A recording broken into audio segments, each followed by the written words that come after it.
Zokirjon aka nima deydi, xalqimiz bitta ro'za bilan tabriklab qo'yamiz. Mana nimaga keldik aytdi, birinchi marta milliy taomlarda aldaqa bor ekan. Mana besh barmoq yegani keldi, ha. Ro'za bilan, hayitlar bilan hayit bilan tabriklayman. Qo'ychilarga ro'za namozlari bilan tabriklayman hammalaringni.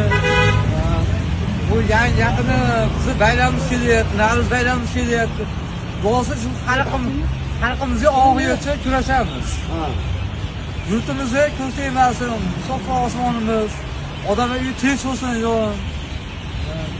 yurtimiz bizda kasal bo'lmasin, baxtimiz sog' bo'lib yursin. Yo'lingizdan murchilar chiqmasin. Yo'q, murchilar zaril bas. Murchilar zaril emas ekan.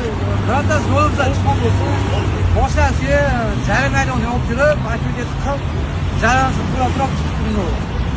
Sog' bo'lsin.